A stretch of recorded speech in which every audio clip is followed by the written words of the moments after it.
Hello and welcome to Protect Ukraine Now.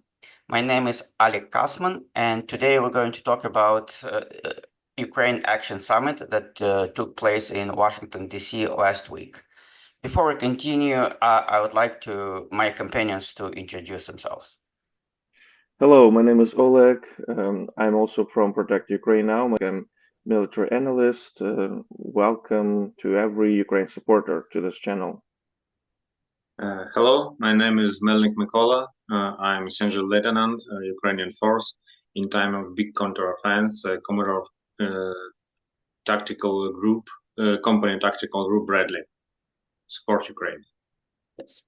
Last week, we had a great opportunity to meet in person, not only to meet and talk to our members of Congress, but also to see each other, which was very, very important. And that was really moving and very, very pleasant experience. Uh, we're also going to be sharing our experience with the summit. Obviously, we were broken into several groups. Each state had its own team meeting with their members of Congress. So naturally, our experiences could be somewhat different, and I think it's a great idea to share it with the rest of the summit. Let me start first. I'm from Illinois, so my team was meeting with Congress people and their staff from our state. We had seven meetings, and that's about half of representatives in Illinois. Obviously, we couldn't secure a meeting with every member. However, those that we talked to, they're also members we usually in touch with. We're connect with them over Zoom. We send them emails and follow-ups. Also, they're the same people we talked to previous times were on the Hill. For myself, this is a fourth time, and this is really nice to talk to people that already know you. They know what you're working on, and a lot of our conversations were a continuation of what we already discussed in the past. Every member and their staff that we got to see, they were very supportive, and that allowed us to go extra mile and ask for things that we find very important for Ukraine. And we'll go over a little later about actual conversations that we had with our members of the Congress. Do you guys want to talk a little bit about your personal experience? You guys, obviously, some of our meetings we had together, some there were you went with different teams. Mykola and I went to meet Idaho and Washington representatives and senators, as well as we had some of the drop-in visits to members of Armed Services committees, House and Senate, to Foreign Affairs and Foreign Relations committees in House and Senate, and to Appropriations committees, defense subcommittees in both Senate and House. Great. And Mykola, can you share a little bit of your experience? My first experience to this big support to Ukraine in the Congress, and second time I was in the Washington in all my life, and I think my role in this situation is so small. I'm go with you, Oleg, or with you, Alec, and you have own information, and I speak only when I see that assistant of congressmen don't understand why it's important, why America now must support Ukraine. At that time, yes, I must tell that hello, my name is Mykola. I'm soldier and I fight for my country. I fight for democracy, and you must understand that without your support, our country lost in 2 years, and at the time it's your problem. And and after that, all we see how changed the eyes the guys with who talking with us.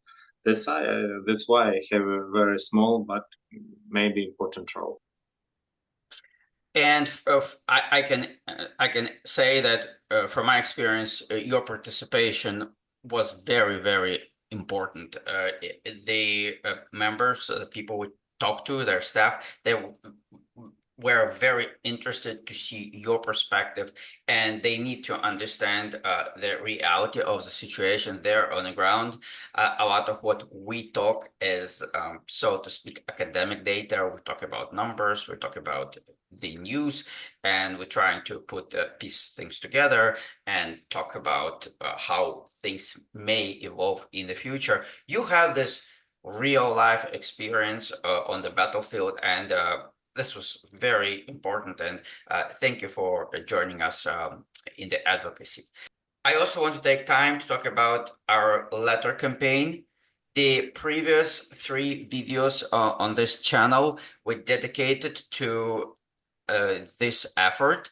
You Care and Protect Ukraine Now start a campaign where we asked you guys to sign several letters that were later printed and mailed to Congresspeople, members, or rather chairs of the committees. Oleg just talked about appropriations, armed services. We also sent letters on your behalf to Secretary Blinken and Lloyd Austin, and perhaps several other key people in the Department of State or Department of Defense. This campaign was a great success. It is rarely that we can look at the advocacy work we do and confidently say that our work was successful. But this time is very clear that $5.5 billion are not going to expire. The administration moved forward with notifying the Congress about these allocations, and well, this authority is going to be executed, and we're closely monitoring current announcements by Department of Defense. So far, we're very hopeful that Ukraine will get the weapons to the tune of $5.5 billion before the end of the year or somewhere around that time frame. So again, thank you so much for your participation in our campaign. There'll be more campaigns coming up. Please stay tuned. We're going to announce them as they launch. I want to underline the importance of this campaign and the importance of our advocacy. I mean, by our, I mean Ukraine Action Summit, Protect Ukraine Now, and every organization, how important that was, our advocacy on the Hill. A month ago, we had insider information that administration is going to let $6 billion in presidential drawdown authority expire, and all of a sudden, we have a change in the policy. We have a change in their intention.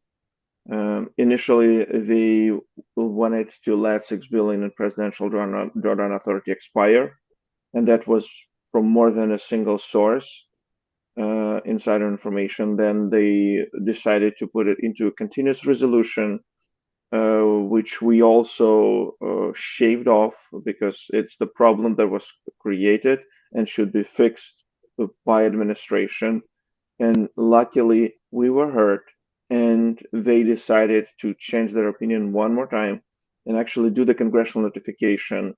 And President Biden committed to sending all this 5.5 remaining in presidential drawdown authority as a weapon into Ukraine. That is huge, guys. Thank you for your support. Absolutely. So now that these meetings are over and all of us are back home, the follow-up is going to be also very important, and it's the next step all of us should be working on.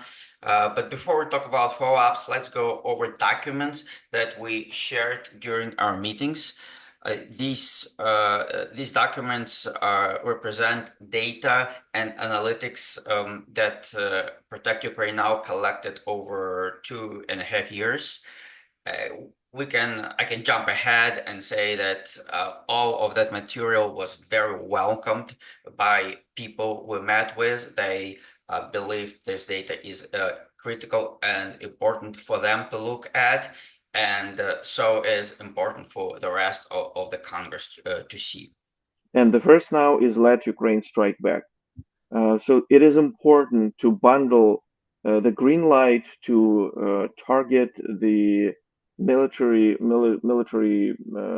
targets in Russian territory with long-range missiles like ATACMS or AGM-158 JASM, and also to have near real-time high-resolution intelligence for Ukraine that the United States can share from our satellites.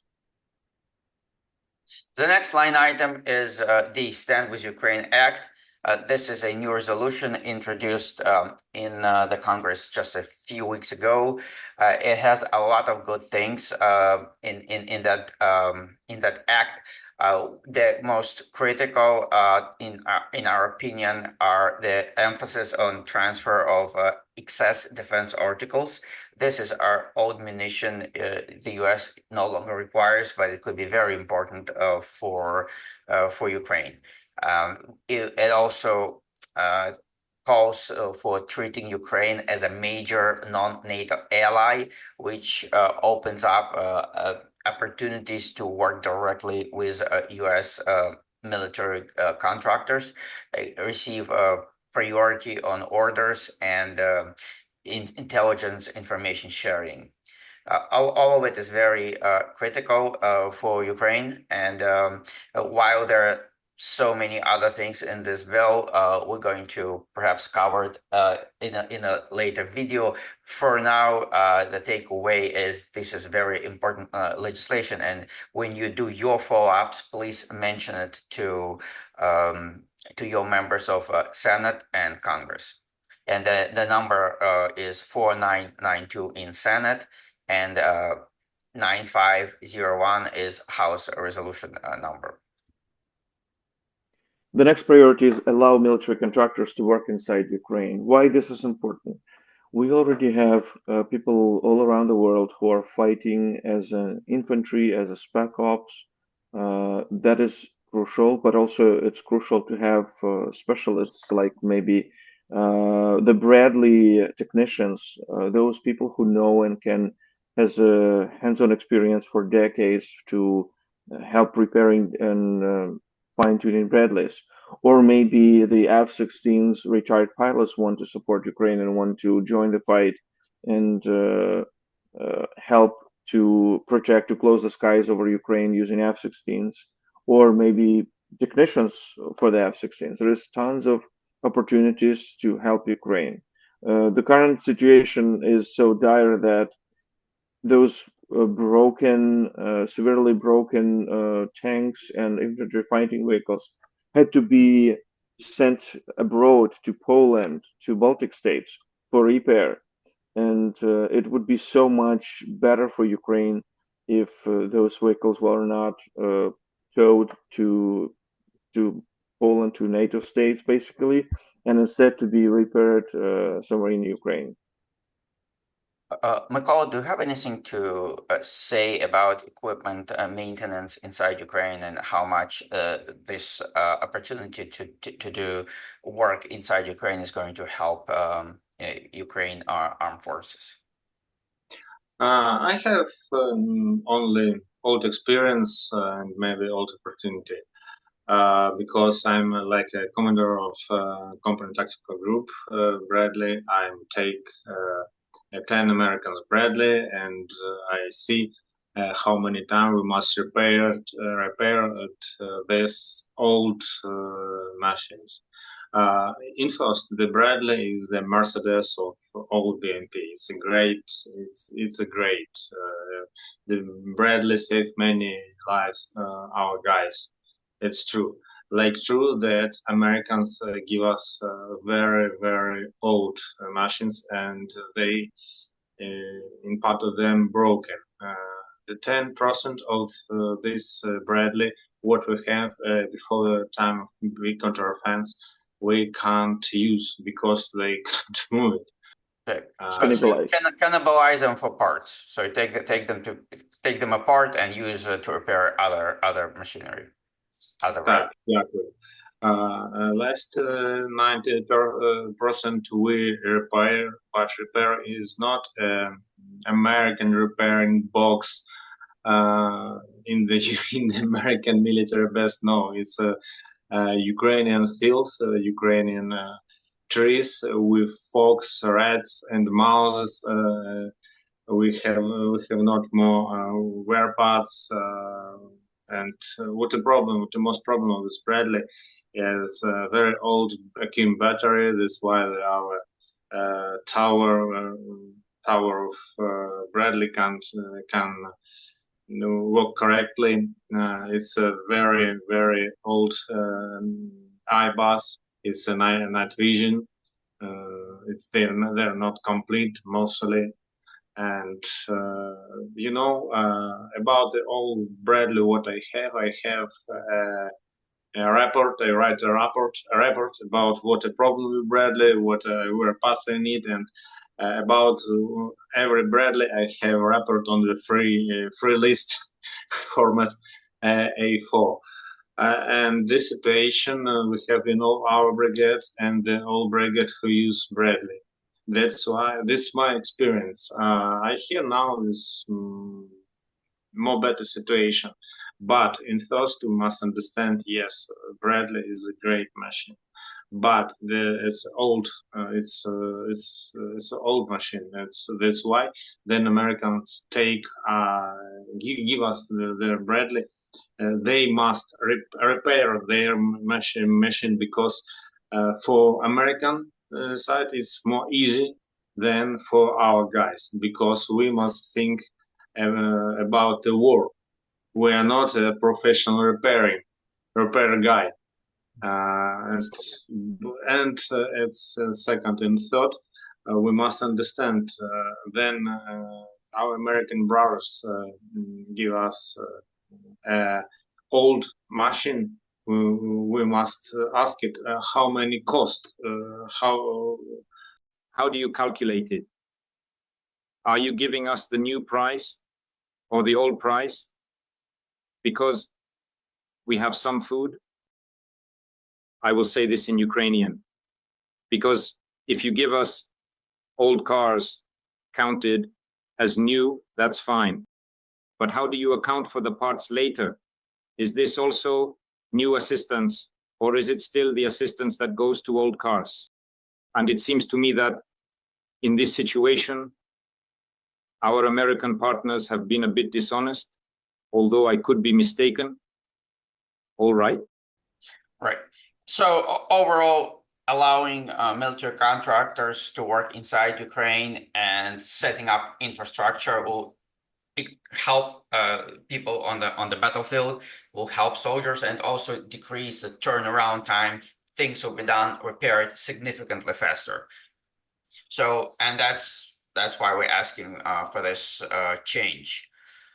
Also, I would add that it's important for our military to see what's the reality in Ukraine. We will have much better blend between Ukraine Armed Forces and U.S. Army. We will see what works, what doesn't work, what the drone, the sad reality with drone is currently. Because currently, I don't think our armed forces are paying enough attention to how the battlefield changes when your opponent can send a swarm of like 1 million drones monthly at you. Definitely. So we also talked about the 2025 supplemental. At the moment, there's no proposition on the horizon. Nothing is proposed as financing for the next year, and we need to start having that conversation. And that we'll also next document we're going to talk about decline in the overall assistance to Ukraine that we see happening over time. So definitely we need to be pursuing additional or new supplementals for Ukraine. Yes, and transfer of frozen Russian assets is super important. We have been asking for that for 2 years, and the bill has actually passed. So right now, we're not asking to pass another bill. We're asking to actually make sufficient push on administration to actually start utilizing Russian frozen assets to pass them to Ukraine. It probably will require a lot of back and forth. It will require a lot of legislation and legal kind of movements and acts to actually try to find the legal way to pass this money to Ukraine. We also asked that the White House and the Congress would not put any strings attached to this bill, so that if Ukraine deems that it is necessary to invest this into manufacturing of new weapons, then they are free to do so, not only for the economical support of Ukraine or rebuilding Ukraine, because in Ukraine currently the most important part is investing in the defense sector. So the next document we talked about, and also it's a handout that we left behind last week after our meetings, is the analysis of the decline in military aid to Ukraine. Sadly, the assistance to Ukraine dropped by about 55% between February 2022 and September 2024.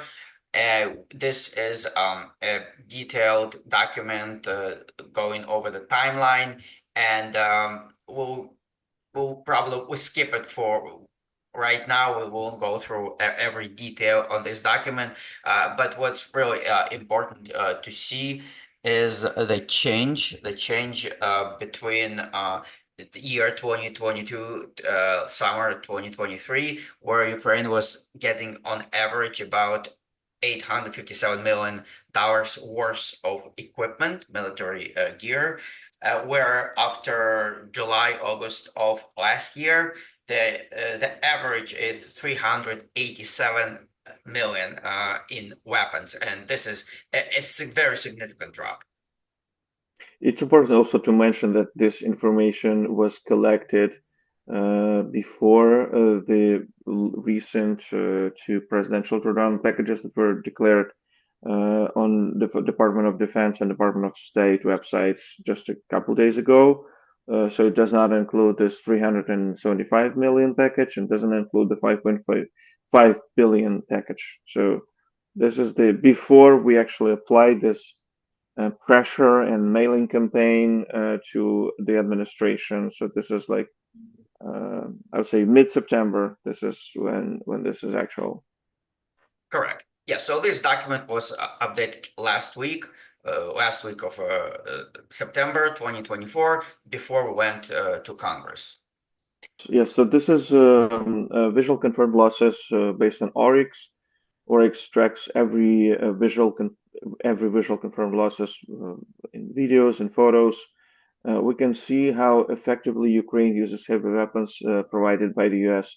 And this is even despite the fact that we are giving like a few cents per dollar. Russia spends between 10 and 14 billion monthly on the war, and that includes the old munitions that they have in storage, while Ukraine receives mostly I would say more expensive weapons from the West in very small quantities, inadequate quantities, and still look at how effectively Ukraine uses these weapons. So giving Ukraine more weapon, giving Ukraine more of military aid is not just, it's not a charity. It's actually a way to make Europe safer. Right. So we also shared this document with congressional offices.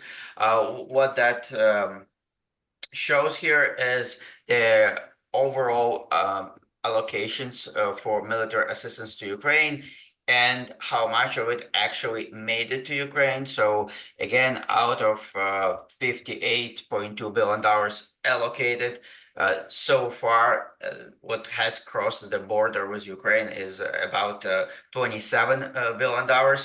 And this little green line over here is what Ukraine is fighting with from April 2024.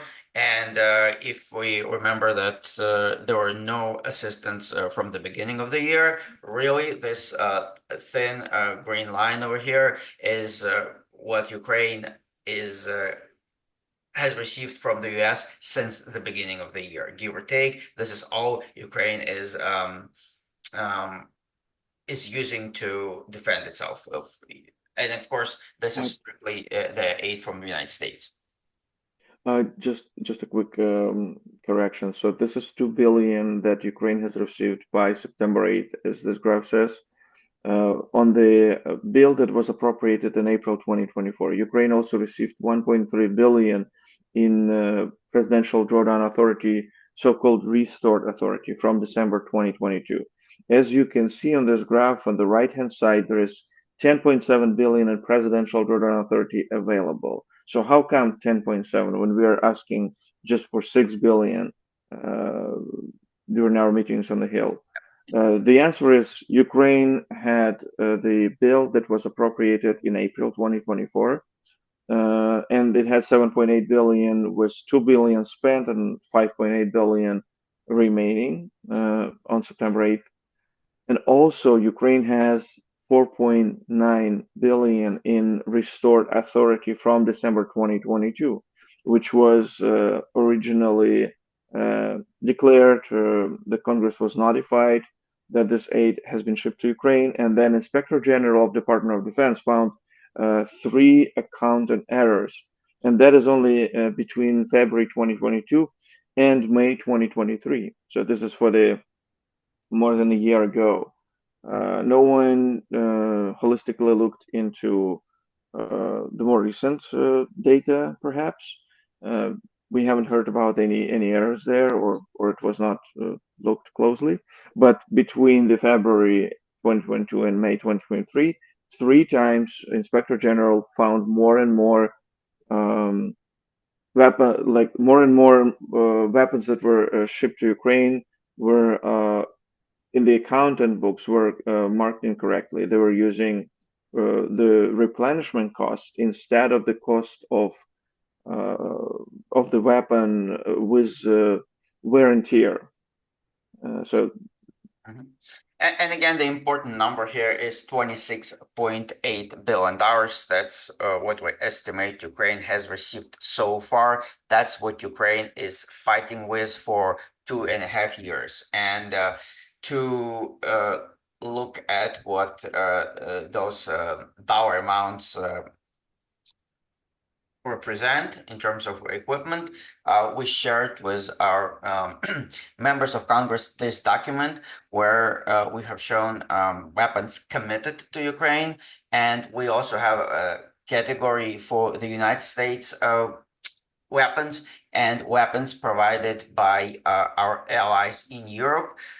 This is critical to show the Congress that our partners in Europe contribute a lot to assisting Ukraine. In fact, on many line items, as you can see on this document, the European Union countries have contributed significantly more. So the only item where US have done better has done better than Europe is the towed artillery, where US provided 255 items and Europe 158.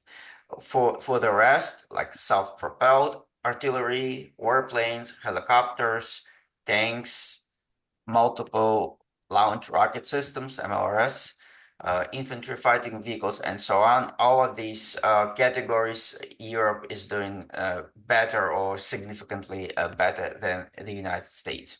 It also shows in absolute numbers what we have provided to Ukraine. Yeah, this graph does not include the light armor like Humvees or MRAPs because they are not created for the battlefield. They were created more as like armor taxi, patrol duties in the low intensity conflicts, etc. They are useful for Ukraine, of course, but they cannot replace infantry fighting vehicles or tanks or howitzers. And we also have shown how much weapons we have provided as compared to those assets that we have on balance. Yeah, as you can see, the total number of provided heavy weapons is about 3%. That's what United States has provided versus what it possesses. And those were not the latest and the greatest weapons, as Mykola mentioned, often require lots of repair to be able to put into the battlefield. Yeah, just to underline this again, the total numbers you can see on this chart, they do not represent the latest and greatest equipment that the United States military relies on for our own defense here in the United States. We're talking about equipment that is aged and retired, and most likely it will not be needed. There could be some exceptions, like warplanes, for example, but overall, these are items that Ukraine needs a lot, but the U.S. doesn't require. Yeah, we also want to mention that while this is weapons, United States and Europe also ship to Ukraine munitions or consumables. And in consumables, United States actually did much more than Europe. That is true. Like United States has shipped over 4 million of different calibers of artillery shells, and that's why some of our and that's why some officials say that we are send everything we don't have anymore. That is partially true. Yes, we don't have much 155 millimeter artillery shells. We haven't shipped as many 105 millimeter artillery shells, though. We have not sent even close the number of mortar rounds or mortar bombs, and those are currently extremely effective against dispersed Russian units because no one will be spending precious 155 millimeter on one or two infantry people who are trying to attack to find some niche, some of the weak spot in Ukraine positions. But 81 millimeter, 60 millimeter, on 120 millimeter mortars are extremely efficient even against the individual infantry groups or individual infantrymen, and they can be extremely helpful to help Ukraine withstand and stop Russian assault right now. And this is what we talked about last week when we met with our members of Congress and also armed services committees and appropriations committees. Right now, we're working on setting up follow-up meetings with these Congress people and committees. We we hope that you guys are doing the same. Following up with Congress is very important. When we meet on the Hill, this is only a first or one of the steps, rather, in the advocacy work that we do. Now, if you find this information that we have shared, our data and analytics important, and we can say again that the members of Congress we met with certainly believe so. If you like this data and documents we presented, we're going to share a link to these documents in the description to this video. Please feel free to use that data during your follow-ups. Furthermore, if you don't feel comfortable talking about certain military data, please feel free to reach out to Oleg and I, and we will be happy to join you during your follow-up meetings over Zoom or whatever technology you're going to be utilizing for follow-ups, and we'll be happy to help you with those conversations. Yes, absolutely. Please feel free to use us as a resource for military OSINT analysis that we're doing. Please feel free to reach out to us if you want us to participate with your representative. We would like every office to have our OSINT military analysis. We would like every office to have factual data based on Department of Defense website, Department of State website, and different news outlets, aggregated, distilled to numbers where we can say that this is what happens in Ukraine, because a lot of news outlets unfortunately don't possess this information, and when they say about how much aid has been shipped to Ukraine, unfortunately very few have accurate data. Mykola, do you have any closing thoughts? People would like to watch this video and follow up with their congresspeople. I know you met with so many of them last week, so your thoughts.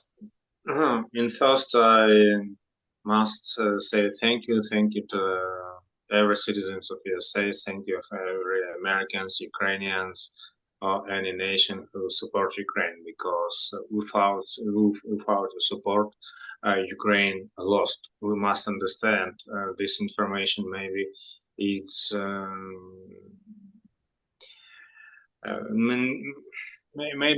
maybe some guys think that, oh no, Ukraine can stand for democracy 1 century, 2 century, 3 century, but it's not correctly.